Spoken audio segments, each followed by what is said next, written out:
Hi friends, welcome back to Mai's Corner. ഇന്ന് നമുക്കൊരു അടിപൊളി മീൻ പൊള്ളിച്ചതിൻ്റെ റെസിപ്പി ആയാലോ. അപ്പോൾ അതിനിതേ എനിക്ക് ഇവിടെ 3 മീൻ കിട്ടിയിട്ടുണ്ട് കേട്ടോ. ഫിലോപ്പിയാണ് കേട്ടോ അത്. അപ്പോൾ ഇതെൻ്റെ ഹസ്ബൻഡിൻ്റെ കൂടെ വർക്ക് ചെയ്യുന്ന മാഷ് അവർ വളർത്തുന്നതാണ്. അപ്പോൾ മാഷ് കൊടുത്തയച്ചതാണ് കേട്ടോ ഫിലോപ്പി.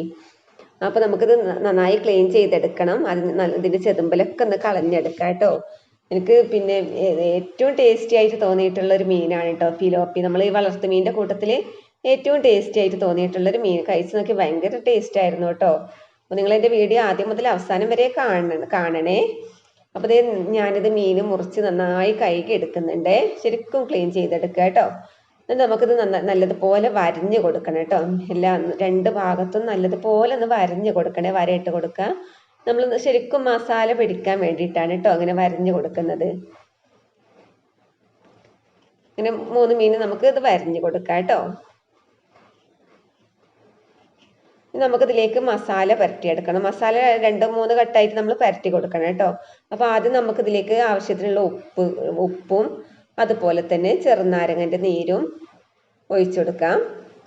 ഒരു ചെറുനാരങ്ങ എടുത്തിട്ടുണ്ട്. അതിൻ്റെ നീര് നമുക്ക് ഒഴിച്ചു കൊടുത്തിട്ട് അല്പം മഞ്ഞൾപ്പൊടി ഇട്ട് നല്ലതുപോലെ നമ്മൾ മസാല പുരട്ടിയെടുക്കണം കേട്ടോ. ശരിക്കും തേച്ച് പിടിപ്പിച്ച് വെക്കണേ എല്ലാ ഭാഗത്തും. ശരിക്കും നമുക്ക് ഇതുപോലെ അങ്ങനെ 1 മണിക്കൂറെങ്കിലും നമുക്ക് ഇങ്ങനെ റെസ്റ്റ് ചെയ്യാൻ വെക്കണം കേട്ടോ. ഇനി നമുക്ക് അതിലേക്കുള്ള പച്ചമസാല തയ്യാറാക്കണം. അതിനു വേണ്ടി പുതിന, ചപ്പ്, അതുപോലെ തന്നെ ഇഞ്ചിൻ്റെ കഷ്ണം, പിന്നെ പച്ചമുളക്, നല്ല എരിവുള്ള പച്ചമുളകാണ് കേട്ടോ. കാന്താരി മുളകാണെങ്കിൽ അത് അത്രയും നല്ലത്. എൻ്റെ അടുത്തൊരു 4 ഉണ്ടെങ്കിൽ അത് ഞാൻ ഇട്ടു കേട്ടോ. അപ്പം ബാക്കി സാധാ പച്ചമുളക് എടുത്തു. പിന്നെ വെളുത്തുള്ളി. അപ്പോൾ ഇതെല്ലാം കൂടെ നമുക്ക് അരച്ചെടുക്കണേ. നല്ലതുപോലെ പേസ്റ്റ് ആക്കി എടുക്കണം കേട്ടോ. നമുക്കിത് മിക്സിൻ്റെ ജാറിലേക്ക് ഇട്ട് കൊടുക്കാം. ചപ്പും പൊതിനയും അതുപോലെ ഇഞ്ചി, വെളുത്തുള്ളി, പച്ചമുളക്. നമുക്ക് അല്പം കുരുമുളക് വേണം. കുരുമുളകിൻ്റെ എരിവൊക്കെ നല്ലോണം വേണം കേട്ടോ. കുരുമുളകിൻ്റെയും പച്ചമുളകിൻ്റെയും എരിവ് ശരിക്കും മുന്നിട്ട് നിൽക്കണേ. അപ്പോൾ 1 സ്പൂണോളം കുരുമുളകും ഞാൻ ഇട്ട് കൊടുക്കുന്നുണ്ട്. ഇനി നമുക്കിതിലേക്ക് അരച്ചെടുക്കുമ്പോൾ കുറച്ച് വിനാഗിരി ഒഴിച്ചു കൊടുക്കണം കേട്ടോ. നമ്മൾ 2 സ്പൂണോളം വിനാഗിരി നമുക്കിതിലേക്ക് ഒഴിച്ചു കൊടുക്കാം. അപ്പോൾ ഈ വിനാഗിരി 2 സ്പൂൺ ഒഴിച്ച് വീണ്ടും നമുക്ക് വെള്ളത്തിൻ്റെ ആവശ്യം വരും കേട്ടോ അരച്ചെടുക്കുന്ന സമയത്ത്. അപ്പോൾ പുളി അധികമുള്ള വിനാഗിരി ആണെങ്കിൽ നിങ്ങൾ കുറച്ച് ഒഴിച്ചാൽ മതി. ബാക്കി വെള്ളം ചേർത്ത് അരച്ചെടുക്കുക കേട്ടോ. അപ്പോൾ ഇത് കുറച്ച് അരച്ചിട്ടുണ്ട്. ഇതിലേക്ക് നമുക്ക് ആവശ്യത്തിന് ഈ മസാലയ്ക്കുള്ള ആവശ്യത്തിനുള്ള ഉപ്പ് നമുക്ക് ചേർത്ത് കൊടുക്കാം. പിന്നെ കുറച്ച് വെള്ളത്തിൻ്റെ ആവശ്യമുണ്ട്. അപ്പോൾ നിങ്ങൾക്ക് പുളി അധികമുള്ള വിനാഗിരി ആണെങ്കിൽ കുറച്ച് വെള്ളം ചേർക്കാം, അല്ലെങ്കിൽ വിനാഗിരി ചേർക്കാം. അപ്പോൾ ഞാൻ വിനാഗിരി തന്നെയാണ് ചേർത്ത് കൊടുക്കുന്നത് കേട്ടോ. അപ്പോൾ നല്ലതുപോലെ ഒന്നും കൂടി പേസ്റ്റാക്കി നമ്മളിത് അരച്ചെടുത്തിട്ടുണ്ട്. ശരിക്കും നല്ല പേസ്റ്റാക്കി എടുക്കും. അപ്പോൾ നല്ലൊരു പച്ച മസാല കേട്ടോ. നല്ല ടേസ്റ്റാണ് കേട്ടോ. നല്ല എരിവും പുളിയും ഉപ്പൊക്കെ ഇട്ടിട്ട് നല്ലൊരു പച്ച ചമ്മന്തി കേട്ടോ. നല്ലൊരു മസാല, നല്ല വാസനയൊക്കെയാണ്. അപ്പോൾ ഇത് നമ്മൾ മീൻ മസാല പുരട്ടി വെച്ചിട്ട് പിന്നെ 1 മണിക്കൂർ കഴിഞ്ഞു കേട്ടോ. അപ്പോൾ നമുക്ക് ഇനി നമ്മൾ അരച്ച് വെച്ച പച്ച മസാല ഇല്ലേ, അത് നമുക്കിതിൽ കുറച്ച് എടുത്തിട്ട് അതൊന്ന് തേച്ച് പിടിപ്പിച്ച് വെക്കണേ.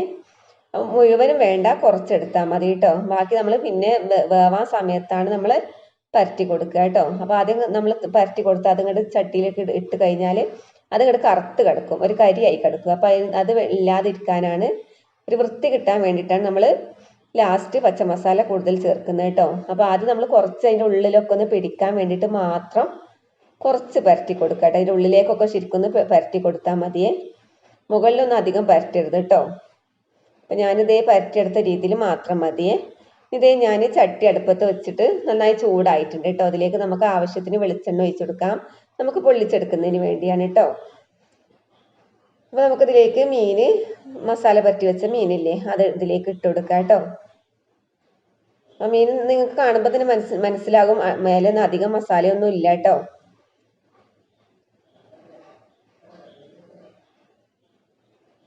അപ്പോൾ നമ്മളിത് പിന്നെ ആദ്യം ഒരു ഭാഗം ശരിക്കും ഒന്ന് വേവിച്ചെടുക്കണേ. നല്ലതുപോലെ ഒരു മീഡിയം ഫ്ലെയിം ആക്കി വെക്കുക. എന്നിട്ട് നമ്മൾ ശരിക്കും ഒന്ന് അടച്ച് വെച്ചിട്ട് ഇതിൻ്റെ ഉള്ളൊക്കെ വേവാൻ വേണ്ടിയിട്ടാണ് അടച്ച് വെച്ചിട്ട് ശരിക്കൊന്ന് നമുക്ക് വേവിച്ചെടുക്കണം കേട്ടോ. അപ്പോൾ ഞാൻ അടച്ച് വെച്ച് വേവിച്ചതായിരുന്നു കേട്ടോ. അപ്പോൾ അതായത് നമുക്ക് തുറന്ന് നോക്കാനായിട്ടുണ്ടേ. നമുക്കത് നോക്കാം. ഒരു ഭാഗം ഇപ്പോൾ വെന്തിട്ടുണ്ടാവും കേട്ടോ. നമുക്കിനി ഇത് മറിച്ചിട്ട് നോക്കാം. കണ്ടോ, ഏകദേശമൊക്കെ വെന്ത് തുടങ്ങിയിട്ടുണ്ട്. ഇനിയാണ് നമ്മൾ മസാല പരട്ടേണ്ടത് കേട്ടോ. ഇനി നമ്മൾ മറിച്ചിടുന്ന സമയത്ത് ഈ മേലുഭാഗത്ത് നമുക്ക് മസാല പരട്ടി കൊടുക്കാം. അപ്പം എല്ലായിടത്തും ഈ ഭാഗം മുഴുവനും നമുക്ക് മസാല പുരട്ടി കൊടുക്കണം കേട്ടോ. അങ്ങനെ എല്ലാ മീനും നമ്മൾ മസാല പുരട്ടിയിട്ട് നമുക്ക് മറിച്ചിട്ട് കൊടുക്കണേ.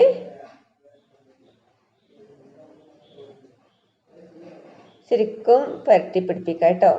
അപ്പം ഇങ്ങനെ പറ്റുന്ന സമയത്ത് നമുക്ക് അധികം കറുപ്പൊന്നും വരൂല, കരി ആവൂല കേട്ടോ. അല്ലെങ്കിൽ അത് ഇങ്ങോട്ട് കറുത്ത് കിടക്കും മസാല. ഇങ്ങനെ നമുക്ക് എല്ലാത്തിലും ഇങ്ങനെ മസാല തേച്ച് പിടിപ്പിക്കാം കേട്ടോ. ഇപ്പം എല്ലാം നമ്മളിങ്ങനെ തിരിച്ചിട്ട് കൊടുത്തിട്ടുണ്ട്. മസാല തിരിച്ചിട്ടിട്ട് നമ്മൾ ഈ ഭാഗവും അതുപോലെ തന്നെ നമുക്ക് മസാല തേച്ച് കൊടുക്കണം കേട്ടോ. മസാല തേച്ച് നമുക്ക് ചട്ടിക്ക് ഇടുന്ന സമയത്ത് തന്നെ നല്ലൊരു വാസനയാണ് കേട്ടോ. നമ്മൾ മൂടിയൊക്കെ തുറക്കുന്ന സമയത്ത് അത് നല്ല ടേസ്റ്റും ആയിരുന്നു കേട്ടോ. ഇല്ലേ, നമുക്ക് മുകൾ ഭാഗത്ത് നമുക്ക് ശരിക്കും മസാല തേച്ച് കൊടുക്കാം കേട്ടോ.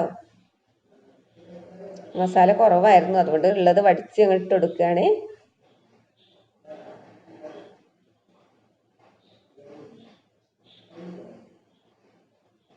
ഇനി നമുക്ക് ഒന്നും കൂടി അടച്ച് വെച്ചിട്ട് വേവിച്ചെടുക്കാം കേട്ടോ. അപ്പോൾ തീ ഫ്ലെയിം കൂട്ടുന്നതും കുറക്കുന്നതും തിരിച്ചിടുന്നതും നമ്മൾ മീനൊക്കെ മറിച്ചിടുന്നതൊക്കെ നിങ്ങളുടെ ഒരു മനോധർമ്മം അനുസരിച്ചായിരിക്കണം കേട്ടോ.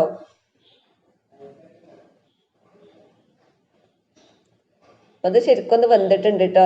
ഞാൻ ഫ്ലെയിം ഓഫ് ആക്കിയിട്ടുണ്ടേ. അപ്പം ശരിക്കും നല്ലൊരു വാസനയായിരുന്നു കേട്ടോ. ഈ മൂടി അടപ്പ് ഇങ്ങോട്ട് തുറന്ന സമയത്ത് തന്നെ നല്ല ടേസ്റ്റും ആയിരുന്നു. അപ്പോൾ നിങ്ങൾക്ക് ഏത് മീൻ കിട്ടിയാൽ നിങ്ങൾ ഇതുപോലെ ഒന്ന് ഉണ്ടാക്കി നോക്കണം കേട്ടോ. നല്ല ടേസ്റ്റ് ആയിരുന്നു. അപ്പോൾ നമുക്ക് മറ്റൊരു വീഡിയോയുമായി വീണ്ടും കാണാം. അതുവരേക്കും ബായ്.